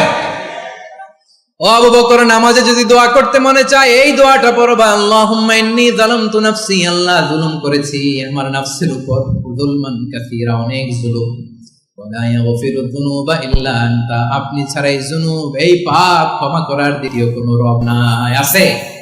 আল্লাহ ছাড়া আমাদের গুনাহ আর কে কে ক্ষমা করতে পারে বলেন তো? কে পারে? কে? এজন্য আল্লাহরে বলবেন, আল্লাহ আমি ছাড়া তোমার গোলামের অভাব নাই, ও আমার রব আমি ছাড়া এই জমিনের বুকে তোমার গোলামের অভাব নাই, কিন্তু তুমি ছাড়া তো আমার দ্বিতীয় কোনো রব নাই। পারবেন বলতে? পারবেন? চোখের পানি ছেড়ে আল্লাহরে বলবেন, আল্লাহ তুমি আমার রব, তুমি আমার সব। কি বলবেন? আল্লাহ আমারে রব। সবাই বলুন, আল্লাহ আমারে রব, দমে দমে তনু মনে তারি অনুভব, আল্লাহ আমারে রব। আল্লাহরে বলেন, আল্লাহ তুমি আমার রব, তুমি আমার সব। আল্লাহ আমি ছাড়া এই জমিনে তোমার গোলামের অভাব নাই, তুমি ছাড়া আমার দ্বিতীয় কোনো রব নাই। এ কথা বলে চোখের পানি ছেড়ে আল্লাহরে স্বীকৃতি দেন, আল্লাহ আমি পাপী, আল্লাহ জামিনে আমার চেয়ে বড় পাপী আর কেউ নাই। ওযু করে সিজদায় লুটিয়ে পড়ে চোখের পানি ছেড়ে আল্লাহরে পাপের স্বীকৃতি দেন, আল্লাহ এমন কোন জুলুম নাই, গুনাহ নাই আমি করি নাই, সগীরা কবিরা, জেনে না জেনে, ইচ্ছায় অনিচ্ছায়, শিরকি বেদাতি সব গুনাহ করেছি। আল্লাহ আকাশের নিচে জমিনের উপরে আমার চেয়ে বড় গুনাহগার আর কেউ নাই। চোখের পানি ছেড়ে আল্লাহরে বলেন, আল্লাহ আমি ছাড়া তোমার গোলামের অভাব নাই, তুমি ছাড়া আমার দ্বিতীয় কোনো রব নাই, তুমি ছাড়া তো কেউ আমার গুনাহ ক্ষমা করার নাই, তুমি আমার রব, তুমি আমার সব। বলতে পারবেন? এই তাকরীর আমার পটুয়াখালীর ভাই, এই স্বীকৃতিটা দেখতে আল্লাহ বড্ড ভালোবাসেন, কারণ আমরা সবাই গুনাহগার। আমরা সবাই কি? বিশ্বনবী বলেন, কুল্লুকুম খাত্তাউন, আ বনি আদম তোমরা সবাই পাপী। সবাই কি? সবাই পাপী। আমরা সবাই পাপী, আপন পাপের বাটখারা দিয়ে অন্যের পাপ মাপি। আমরা যে পাপী এটা ভাবতে মনে চায় না কারো, খালি অন্যের পাপ দেখি আমরা, এটা ভুল। ওর এই পাপ, ও পাপী, ও জালেম, ও জাহান্নামী, এরকম একটা টেন্ডেন্সি। আমার যে কি হালাত এটার খেয়াল নাই। খেয়াল করতে হবে যে আমি সবচেয়ে বড় পাপী, ঠিক কিনা বলেন? পাপ করি না এমন কেউ আছি? হ্যাঁ আছি, আছি। কেউ না জানলেও জানে কে আমার পাপের ঘটনা? পৃথিবী না জানুক আমি তো জানি, আমি কি পাপ করেছি। ও আমার কলিজার টুকরা ভাইয়েরা, মাথাটাকে নিচু করে জীবনের সব গুনার ফিরিস্তিগুলো একটা একটা করে স্বীকার করে আল্লাহরে বলেন, আল্লাহ আমি পাপী, আল্লাহ আমার চেয়ে বড় পাপী এই দুনিয়াতে কেউ নাই, আকাশের নিচে জমিনের উপরে আমার চেয়ে বড় পাপী কেউ নাই। একটা একটা করে আল্লাহ স্বীকার করি আমি পাপী, সব পাপের স্বীকৃতি দিলাম। পৃথিবী না জানুক আমি তো জানি, আমি কি পাপ করেছি। হায় আমার পাপের করলে বিচার, বাঁচার আমার নাই উপায়। দয়াময় তুমি মাফ করো আমায়, মাফ করো। আল্লাহ তাআলা যদি দয়া করে আমাদেরকে মাফ না করে, আমাদের বাঁচার কোনো উপায় নাই। আপনি কি ভেবেছেন আপনার নামাজ দিয়ে আপনি জান্নাতে যাবেন? আপনি তাহাজ্জুদ গুজার, সেজদা দিতে দিতে কপালে দাগ ফেলেছেন, এটা আপনারা জান্নাতে নেবে না। আপনি এলাকার সবচেয়ে বড় হাতেম তাই দানশীল, এই দানের ভরসায় বসে আছেন। আমাদের নামাজ, আমাদের রোজা, আমাদের ইবাদত, এগুলোকে মিজানের পাল্লায় উঠালে কোনো ওজনই হবে না। তবে আমাদের একটা কৌশল জানা আছে, আমরা আল্লাহর রহমতের ভিখারি। আমরা সেদিন আগেই গুনার স্বীকৃতি দিয়ে দেব। আমরা বলবো, আল্লাহ তুমি প্রশ্ন করার আগে তোমার একটা কথা বলি, আমারে কিছু জিজ্ঞেস করো না, আমি সব করেছি। এমন কোন পাপ নাই যে পাপ আমারে দিয়ে হয় নাই। তোমার রহমত দিয়ে তুমি জান্নাতে পাঠাবা, তোমার দয়ায় জান্নাতে যেতে চাই, আমল দিয়ে না। পারবেন বলতে? কিয়ামতের দিন আমরা বলবো, আল্লাহ আমার আমল দিয়ে জান্নাত চাই না, আমি তোমার দয়া দিয়ে জান্নাত চাই। তোমার দয়া ছাড়া আমার কোনো উপায় নাই। কারণ আল্লাহ যদি বিচার করে, বাঁচার কারো উপায় নাই। আল্লাহ যদি বলে ফেলেন তুই এটা করলি কেন, ওখানে গেলি কেন, কোরআনে 1000 বার নিষেধ করলাম তারপরেও এই পাপে জড়ালি কেন, এরকম প্রশ্ন ছুড়ে দিলে আমার উত্তর আছে? বাঁচার কোনো উপায় আছে? রোজ হাসরে হে আল্লাহ আমার করোনা বিচার, আল্লাহ করোনা বিচার।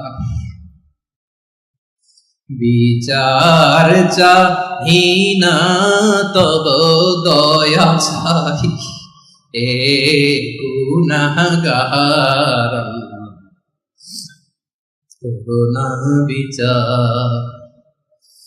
আপনার আমল দিয়ে জান্নাতে যাবেন? কি দিয়ে যাবেন? আল্লাহর দয়া দিয়ে। আল্লাহর রহম আর দয়া ছাড়া কেউ জান্নাতের চেহারাও দেখতে পাবে না। আমার প্রিয় ভাইয়েরা, এই দোয়া আল্লাহর কাছে পছন্দনীয় হওয়ার কারণ 3টা। দোয়ার প্রথম অংশে আছে তাওহীদ, আল্লাহর একত্ববাদের ঘোষণা। এই দোয়ার দ্বিতীয় অংশ আছে তাসবিহ, আল্লাহর প্রশংসা সূচক বাণী। এই দোয়ার 3 নম্বর অংশ পাপের স্বীকৃতি। তাহলে আমরা সবাই গুনাহগার। আমরা আল্লাহর কাছে পাপের স্বীকৃতি দিয়ে বলবো, ও আল্লাহ ইন্নী কুনতু মিনাজ জালিমিন, আমরা জুলুম করেছি, পাপ করেছি, অন্যায় করেছি, আল্লাহ বুঝতে পারি নাই। শয়তানের ওয়াসওয়াসায় পড়ে, বন্ধুর পাল্লায় পড়ে, নফসের খায়েশ মিটাতে যে আল্লাহ করে ফেলেছি। তুমি গুনাহ না মাফ না করলে আমাদের গুনাহ মাফ করার দ্বিতীয় কেউ নাই। ঠিক কিনা বলেন? এভাবে অনুতপ্ত হয়ে যদি আল্লাহর কাছে দোয়া করেন, দেয়ালে পিঠ থেকে গেছে, কোন রাস্তা নাই বের হওয়ার, ওই মুহূর্তেও আপনাকে বিপদ থেকে উদ্ধার করবে কে? বিশ্বনবী চরম বিপদে পড়লে 2টা দোয়া পড়তেন। প্রথম হলো এটা, লা ইলাহা ইল্লা আনতা সুবহানাকা ইন্নী কুনতু মিনাল জালিমিন। এই দোয়াটা আমরা বেশি বেশি পড়ব প্রিয় ভাই। রাজি আছেন? সবাই আওয়াজ করে পড়ুন ইনশাআল্লাহ। আমার প্রিয় ভাইয়েরা, বিপদে পড়লে বিশ্বনবী আরো একটা দোয়া পড়তেন, লা ইলাহা ইল্লাল্লাহুল আযীমুল হালিম, লা ইলাহা ইল্লাল্লাহু রাব্বুল আরশিল আযীম, লা ইলাহা ইল্লাল্লাহু রাব্বুস সামাওয়াতি ওয়াল আরদি ওয়া রাব্বুল আরশিল কারীম। এই যে বললাম, রেকর্ড হয়ে গেছে। এখন তো আর ইনস্ট্যান্ট মুখস্থ না হলো, পরে মুখস্থ করে নেবেন। আল্লাহ ছাড়া কোনো উপাস্য নাই, তিনি সুমহান, মহা সহিষ্ণু। আল্লাহ ছাড়া কোনো উপাস্য নাই, তিনি সুমহান, আরশের অধিপতি। আল্লাহ ছাড়া কোনো উপাস্য নাই, তিনি আকাশের মালিক, জমিনের মালিক, তিনি সুবিশাল আরশের অধিপতি। সুবহানাল্লাহ পড়েন এই দোয়াটা। কেউ যদি পড়ে যদি এর ওসিলা করে দোয়া করে, তাকে বিপদ থেকে মুক্তি দেয় কে? মনে থাকবে আপনাদের? তাহলে বিপদের প্রথম ধাক্কায় কি যেন পড়তে হয়? ইন্না লিল্লাহ। তারপরে কি বলে আল্লাহর কাছে নিজেকে সঁপে দিতে হয়? দেয়ালে পিঠ থেকে গেলে লা ইলাহা ইল্লা আনতা সুবহানাকা ইন্নী কুনতু মিনাজ জালিমিন। 2 নম্বর হচ্ছে লা ইলাহা ইল্লাল্লাহুল আযীমুল হালিম, লা ইলাহা ইল্লাল্লাহু রাব্বুল আরশিল আযীম, লা ইলাহা ইল্লাল্লাহু রাব্বুস সামাওয়াতি ওয়াল আরদি ওয়া রাব্বুল আরশিল কারীম। মনে থাকবে? ইনশাআল্লাহ বলেন সবাই, আওয়াজ করে সবাই ইনশাআল্লাহ। অনেক সময় এমন হয়, হঠাৎ বিপদের সম্মুখীন হই আমরা, রেডি হয়ে বের হয়েছে অফিসে, হঠাৎ অ্যাক্সিডেন্টে পড়ে যাই, হঠাৎ পেটের ব্যথায় অজ্ঞান, এরকম হয় না? আপনাদের হয় না? বিষ্ণু ইসলাম বলেন, আকস্মিক দুর্ঘটনার বিপদ থেকে যদি কেউ বাঁচতে চায়, সকাল সন্ধ্যা যেন প্রত্যেকে এই দোয়াটা পড়ে। সকালে যদি 3 বার পড়ে, সন্ধ্যা পর্যন্ত হঠাৎ হঠাৎ বিপদ থেকে সে রক্ষা পাবে। To be protected from sudden calamity, sudden disaster, sudden calamity, হঠাৎ বিপদ, হঠাৎ ভয়ঙ্কর কোন আকস্মিক বিপদ থেকে আল্লাহ বাঁচায় দিবে। সকালে পড়লে সন্ধ্যা পর্যন্ত প্রোটেক্টেড, সন্ধ্যাবেলায় যদি 3 বার পরে সকাল পর্যন্ত প্রোটেক্টেড। সুবহানাল্লাহ পড়েন। দোয়াটা কি? দোয়াটা হচ্ছে বিসমিল্লাহিল্লাযী লা ইয়াদুররু মা'a ইসমিহি শাইউন ফিল আরদি ওয়ালা ফিস সামাই ওয়া হুয়াস সামিউল আলীম। ছোট না? অনেক ছোট, মুখস্থ করবেন। বিসমিল্লাহিল্লাযী লা ইয়াদুররু মা'a ইসমিহি শাইউন ফিল আরদি ওয়ালা ফিস সামা। ওই আল্লাহর নাম নিচ্ছি যে আল্লাহর নামের বরকতে আকাশ জমিনের কোনো কিছু কারো কোনো ক্ষতি সাধন করতে পারে না। তিনি সর্বশ্রোতা, সর্বজ্ঞ। সুবহানাল্লাহ পড়েন। পড়বেন এই দোয়াটা, বিসমিল্লাহিল্লাযী লা ইয়াদুররু মা'a ইসমিহি শাইউন ফিল আরদি ওয়ালা ফিস সামাই ওয়া হুয়াস সামিউল আলীম। ফজরের পরে 3 বার, মাগরিবের পরে 3 বার যদি কেউ পড়ে, প্রোটেক্টেড, যে কোনো হঠাৎ বিপদ থেকে প্রোটেক্টেড। প্রোটেক্ট করেন কে? ওই আল্লাহর নাম নিচ্ছি যে আল্লাহর নামের ওসিলায় আকাশ জমিনের কোনো কিছু কোনো ক্ষতি করতে পারে না। সুবহানাল্লাহ পড়েন। এবার আমাদের জীবনে দুশ্চিন্তা আছে না নাই বলেন? Tension, hyper tension, anxiety, depression, চিন্তা, টেনশন নাই এরকম কে কে আছে দেখি, হাত তোলেন। ওই যে হাত তুলছে এক আল্লাহর ওলি, ওই যে টেনশন নাই তোমার, মাশাআল্লাহ। ও না বুঝে তুলছে, জোশের ঠেলায় ধাক্কায় তুলে ফেলছে। সবার জীবনে টেনশন আছে না নাই? এই দুশ্চিন্তা, পেরেশানি, মারাত্মক পেরেশানি থেকে মুক্তি পাওয়ার জন্য বিষ্ণু ইসলাম 2টো দোয়া পড়তেন। কয়টা? অনেকগুলো পড়তেন। স্পেশাল 2টো দোয়া আজকে আপনাদের শিখায় যাব, শুনবেন না? কষ্ট হচ্ছে? সংক্ষিপ্ত মুনাজাত দিয়ে দেই। ওরে আল্লাহ, আমি তো 9:30 ক্রস করে ফেলছি মাসুদ ভাই, খেয়াল করি নাই। আরো কয়েক মিনিট? ঠিক আছে, ঠিক আছে। পেরেশানিতে পড়লে, টেনশনে পড়লে এই দোয়াটা, প্রিয় ভাইরা, বিষ্ণু ইসলাম যখন খুব বিপদে পড়তেন, দুশ্চিন্তা ওনাকে ঘিরে ধরতো, উনি পড়তেন ইয়া হাইয়ু ইয়া কাইয়ুম বিরহমাতিকা আস্তাগীথ, ইয়া হাইয়ু ইয়া কাইয়ুম বিরহমাতিকা আস্তাগীথ, ইয়া হাইয়ু ইয়া কাইয়ুম, হে শাশ্বত অবিনশ্বর, হে চিরঞ্জীব, বিরহমাতিকা আস্তাগীথ, তোমার রহমতের উসিলায় তোমার কাছে ফরিয়াদ করি। এটা করতেন। আবার আরেক বর্ণনায় এসেছে ইয়া হাইয়ু ইয়া কাইয়ুম বিরহমাতিকা আস্তাগীথ আসলিহ লি শা'নি কুল্লাহু ওয়া লা তাকিলনি ইলা নাফসি তারফাতা আইন। আসলিহ লি শা'নি কুল্লাহ, আল্লাহ আমার সবকিছু আপনি সেটেল করে দেন। আমাদের সব ঝামেলা সেটেল করে দিতে পারে কে? আমরা তো সেটেলমেন্টের জন্য ওএসপি সাহেবের কাছে যাই, ডিসি সাহেবের কাছে যাই, অমুক ভাইয়ের কাছে যাই, তমুক ভাইয়ের কাছে যাই। এই দোয়া পড়লে আরশের উপর থেকে আপনার ম্যাটার সেটেল করে দিবে কে? তাহলে পড়বেন ইয়া হাইয়ু, এ চিরঞ্জীব। হাইয়ু মানে চিরঞ্জীব, যিনি চিরকাল বেঁচে থাকবেন, মরবেন না। আল্লাহ মরবেন? তার কোনো লয় আছে? ক্ষয় আছে? সূরা রহমানে আল্লাহ বললেন কুল্লু মান আলাইহা ফানি ওয়া ইয়াবকা ওয়াজহু রাব্বিকা যুল জালালি ওয়াল ইকরাম ফাবিআইয়ি আলাই রাব্বিকুমা তুকাযিবান। জমিনে যা আছে সব ফান, ভ্যানিশ হয়ে যাবে, নিশ্চিহ্ন হয়ে যাবে, শেষ হয়ে যাবে, সব বিলুপ্ত হয়ে যাবে, একজন ছাড়া। জোরে বলেন তিনি কে? ইয়া হাইয়ু। আমার সাথে আওয়াজ করে পড়েন ইয়া হাইয়ু ইয়া কাইয়ুম ইয়া হাইয়ু ইয়া কাইয়ুম বিরহমাতিকা আস্তাগীথ আসলিহ লি শা'নি কুল্লাহ ওয়া লা তাকিলনি ইলা নাফসি তারফাতা আইন। এভাবে দোয়া করলে আপনাকে বিপদ মুক্ত করবে কে? এই দোয়াটা কেন পছন্দ আল্লাহর কাছে? কারণ এখানে আল্লাহর 2টা সুন্দর নাম আছে, গুণবাচক নাম, আল হাই, আল কাইয়ুম। এই 2টো নাম আছে এখানে। আবার এই 2টা আয়াতুল কুরসির অংশ। আয়াতুল কুরসির শুরুতে এটা আছে না নাই? হ্যাঁ, আছে না নাই?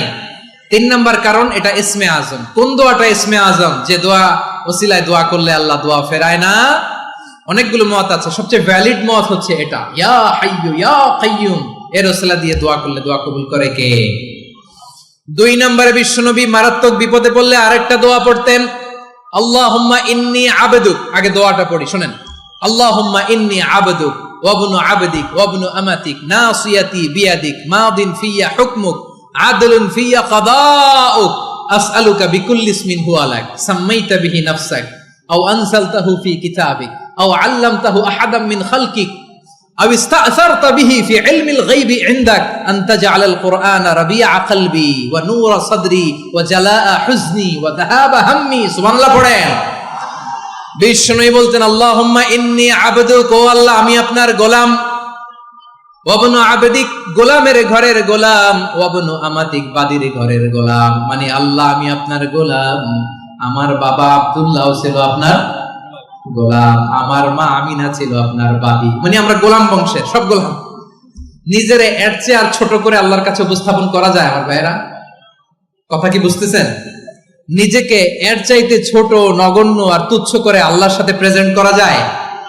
বিষ্ণু বললেন, ও আল্লাহ আমি আপনার গোলাম, গোলামের ঘরের গোলাম, দাসীর ঘরের গোলাম, নাসিয়াতি বিয়াদিক, আমার মাথার চুলের ছুটি আপনার হাতের মুঠোয়, আপনি ডানে টান দিলে আমি ডানে যেতে বাধ্য, আপনি বাঁয়ে টান দিলে বাঁয়ে যেতে বাধ্য।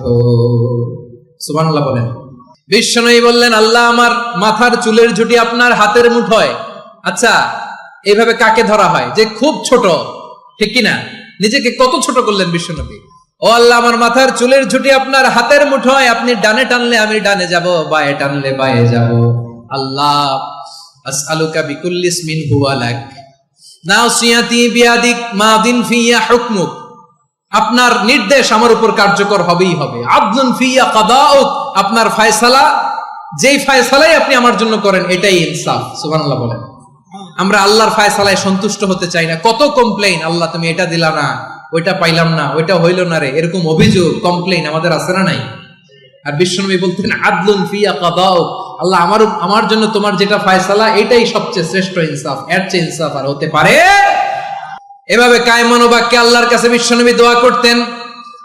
এরপরে বিশ্বনবী বললেন, আল্লাহ তোমার যত নাম আছে সব নামের ওসিলায় দোয়া করি, যে নাম তুমি আমাদেরকে জানিয়েছো, যে নাম তুমি আমাদেরকে জানাও নাই, যে নাম তুমি কোরআনে নাজিল করেছো, যে নাম নাজিল করো নাই, যে নাম শুধু নবীদেরকে জানিয়েছো।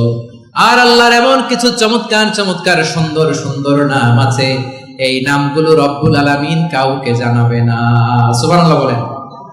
আমরা তো 99 নাম জানি, 100 নাম জানি আল্লাহ, কিন্তু আল্লাহর এমনও কিছু নাম আছে যেগুলো আল্লাহ বিশ্বনবীরও জানায় নাই। এগুলো আল্লাহ ইলমুল গায়বে রেখে দিয়েছেন। দোয়ার সময় বলবেন, আল্লাহ তোমার যেই নামগুলো জানি, যেগুলো জানি না, যেগুলো কোরআনে আছে, যেগুলো নাই, যেগুলো নবীরে খাস ভাবে জানাইছো ওগুলোর উসিলায়, যেগুলো কোনোদিন জানাবাও না, তোমার ওই নামের উসিলাও তোমার কাছে চাই। আল্লাহ কোরআনকে আমার হৃদয়ের বসন্ত বানাও, আমার বক্ষের জ্যোতি বানাও, আমার চিন্তা দুশ্চিন্তা তুমি দূর করে দাও। বিশ্বনবী বললেন, এই কালিমাগুলো, এই বাক্যগুলো পড়ে যদি কেউ আল্লাহর কাছে ফরিয়াদ করে, তার হৃদয় থেকে দুশ্চিন্তা কাটিয়ে দিবে কে? পড়বেন, এই দোয়াগুলো পড়বেন। আচ্ছা, সব শেষে বলি, ঋণের বোঝায় যারা জর্জরিত, বিষ্ণু ইসলাম চমৎকার একটা দোয়া শিখিয়েছেন। আমাদের অনেকে ঋণের বোঝায় জর্জরিত, আছে না নাই? এদিকে কেউ আছেন? থাকলে হাত তোলার দরকার নেই, থাকলে এই দোয়াটা পড়বেন। এক সাহাবীর নাম আবু উমামা, নামাজের ওয়াক্ত ছাড়া উনি মসজিদে যেয়ে বসে আছে। বিষ্ণু বললেন, কি রে আবু উমামা, নামাজের তো ওয়াক্ত হয় নাই, মসজিদে কি? সাহাবী বলে, হুমুমুন লাজিমাতনি ওয়া দুয়ুন, নবী গো ঋণের বোঝায় এমন টেনশনে আছি, ঘরে থাকতে পারলাম না, মসজিদে চলে আসছে। বিষ্ণু বলেন, আমি কি তোমার এমন একটা দোয়া শিখাবো যেটা পড়লে আল্লাহ তাআলা তোমার ঋণের বোঝা হালকা করে দিবে? আবু উমামা বললেন, ইয়া রাসূলুল্লাহ, অবশ্যই শিখাবেন। বিষ্ণু বললেন, তাহলে তুমি পড়বা, আল্লাহুম্মা ইন্নী আউযু বিকা মিনাল হাম্মি ওয়াল হাযান ওয়া আউযু বিকা মিনাল জুবনি ওয়াল বুখল ওয়া আউযু বিকা মিন গালাবাতিদ দাইনি ওয়া কাহরির রিজাল। ও আল্লাহ, তোমার কাছ থেকে দুশ্চিন্তা থেকে পানাহ চাই, কৃপণতা, ভীরুতা, অলসতা, কার্পণ্যতা, এই সব কিছু থেকে, মানুষের কঠোরতা, আমার উপর মানুষের আধিপত্য এবং ঋণের বোঝা থেকে পানাহ চাই। এই দোয়াটা যখন বিশ্বনবী শিখাই দিলেন, আবু উমামা বারবার এই দোয়া পড়ে, আল্লাহুম্মা ইন্নী আউযু বিকা মিনাল হাম্মি ওয়াল হাসান ওয়া আউযু বিকা মিনাল আজজি ওয়াল কাসাল ওয়া আউযু বিকা মিনাল জুবনি ওয়াল বুখল ওয়া আউযু বিকা মিন গালাবাতিদ দাইনি ওয়া কাহরির রিজাল। আবু উমামা বলে এই দোয়া আমি পড়তে লাগলাম। কিছুদিন পরে দেখা গেল বিশ্বনবীর শেখানো এই দোয়ার বদৌলতে আল্লাহ তাআলা আমার সব ঋণ পরিশোধের ব্যবস্থা করে দিয়েছেন। পড়বেন। বিশ্বনবীর জামাতা সাইয়্যিদিনা আলী রাদিয়াল্লাহু তাআলা আনহুর কাছে এক লোক এসে বলে, হে আলী, ঋণের বোঝায় আমি জর্জরিত, আমার কিছু অর্থ দিয়ে সাহায্য করো। সাইয়্যিদিনা আলী রাদিয়াল্লাহু তাআলা আনহু বললেন, আমি কি তোমারে এমন একটা দোয়া শিখাবো যেটা বিশ্বনবী আমাদের শিখিয়েছেন? এই দোয়া যদি তুমি পড়ো, লাউ কানা আলাইকা মিসলু জাবালিন কাবীরিন দাইনান আদাল্লাহু আনকা, পাহাড় পরিমাণও যদি ঋণের বোঝা হয়, আল্লাহ এটা পরিশোধের ব্যবস্থা করে দিবেন। ছোট্ট একটা দোয়া বিশ্বনবী শিখালেন, বললেন তুমি পড়বা, আল্লাহুম্মা কফিনি বিহালালিকা আন হারামিকা ওয়া আগনিনি বিফাদলিকা আম্মান সিওয়াক। মুখস্থ আছে? হ্যাঁ আছে। আল্লাহুম্মা কফিনি বিহালালিকা আন হারামিক, আল্লাহ তোমার হালাল দিয়ে আমাকে পরিতুষ্ট করো, হারাম থেকে বাঁচিয়ে রাখো, আর তোমার অনুগ্রহে মানুষের মুখাপেক্ষী যেন আমি না হই, আমি যেন সবসময় তোমার মুখাপেক্ষী হয়, ওই তৌফিক দিও। সুবহানাল্লাহ পড়েন। এই দোয়া বেশি বেশি পড়লে ঋণের বোঝা হালকা করে দিবে কে? তাহলে প্রিয় ভাইয়েরা, বিপদে পড়লেই প্রথমে কি পড়বেন? পটুয়াখালী ভুইলা গেছে। বিপদে পড়লেই প্রথমে ইন্না লিল্লাহ কি বলে নিজেকে আল্লাহর কাছে সঁপে দিতে হয়? হাসবুনাল্লাহ। চরম বিপদে দেয়ালে পিঠ থেকে গেছে, তখন লা ইলাহা ইল্লা আনতা সুবহানাকা ইন্নী কুনতু মিনাজ জালিমিন। এরপরে লা ইলাহা ইল্লাল্লাহুল আযীমুল হালিম, এই দোয়া। আকস্মিক বিপদ, হঠাৎ যেন কোনো বিপদ আমাকে পেয়ে না বসে, এটার জন্য বিসমিল্লাহিল্লাযী লা ইয়াদুররু মা ইসমিহি শাইউন ফিল আরদি ওয়ালা ফিস সামাই ওয়া হুয়াস সামিউল আলিম। সকালে 3 বার, রাতে 3 বার। আর মারাত্মক tension, hyper tension, anxiety, depression থেকে বাঁচার জন্য 2 দোয়া, ইয়া হাইয়্যু ইয়া কাইয়্যুম, ইয়া হাইয়্যু থাকবে। আর আল্লাহুম্মা ইন্নী আবদুক, এই দোয়া। ঋণ থেকে বাঁচার জন্য 2 দোয়া, আল্লাহুম্মা ইন্নী আউযু বিকা মিনাল হাম্মি ওয়াল হাযান, এটা। আর আল্লাহুম্মা কফিনি বিহালালিকা আন হারামিকা ওয়া আগনিনি বিফাদলিকা আম্মান সিওয়াক। আর সব সময় পড়ার জন্য একটা আমল দিয়ে যাই, উঠতে বসতে, অফিসে যাচ্ছেন, অফিস থেকে ফিরতেছেন, বসে আছেন, শুয়ে আছেন, ছোট্ট এক শব্দে আমরা যেন বেশি বেশি পড়ি আস্তাগফিরুল্লাহ। আওয়াজ করে আমার সাথে পড়ুন, আস্তাগফিরুল্লাহ। আবার পড়ুন, আস্তাগফিরুল্লাহ। আল্লাহ রাসূল সাল্লাল্লাহু আলাইহি ওয়াসাল্লাম বলেন, মান লাজিমাল ইস্তিগফার, যে সব সময় এরকম ইস্তিগফারের সাথে লেগে থাকে, জাআলাল্লাহু লাহু মিন কুল্লি যিকিন মাখরাজা, আল্লাহ তাআলা তাকে কোনো বিপদে আটকান না, সে জীবনে আটকাবে না, যে কোনো বিপদে আল্লাহ তার রাস্তা বের করে দিবে। Way out, you will get a way out and solution. সুবহানাল্লাহ। ওয়া মিন কুল্লি হাম্মিন ফারাজা, দুশ্চিন্তা মুক্ত হবে। ওয়া ইয়ারযুকহু মিন হাইসু লা ইয়াহতাসিব, এমন জায়গা থেকে আল্লাহ রিজিকের বন্দোবস্ত করবে যেটা সে কল্পনাও করে নাই। আওয়াজ করে পড়েন সুবহানাল্লাহ। তাহলে মনে থাকবে আস্তাগফিরুল্লাহর কথা। সব শেষ কথা বলবো, সব শেষ আমার প্রিয় ভাইয়েরা। এটা গেল নিজের বিপদ। কিসের বিপদ?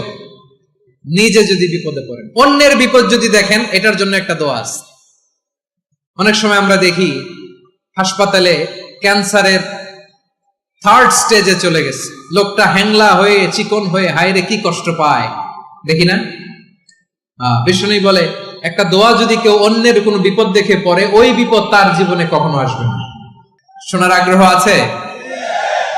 অনেক সময় হয় যে আমরা মহাসড়ক দিয়ে যখন চড়ি, দুর্ঘটনায়, আইরে আল্লাহ, দুর্ঘটনায় মানুষের মাথা একদিকে, দেহ আরেকদিকে, ব্লিডিং, এরকম হয় না?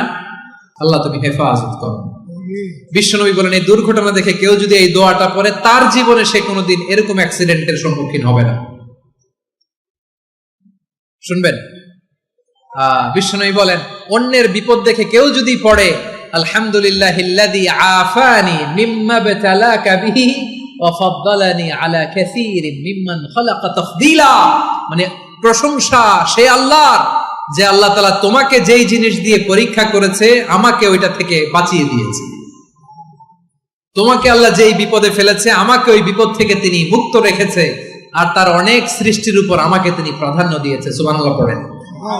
যে কোনো বিপদ, কারো ক্যান্সার দেখে যদি এই দোয়াটা আপনি বিশ্বাসের সাথে পড়েন, জীবনে কোনোদিন ক্যান্সার রোগে আক্রান্ত হবেন না।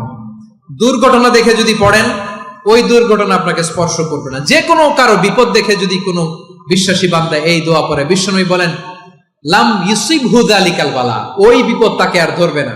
উফিয়া মিনহু মিন যালিকাল বালা কাইনাম মা কান, সে যতদিন হায়াত পাবে কোনোদিন ওই বিপদ তাকে স্পর্শ করবে না।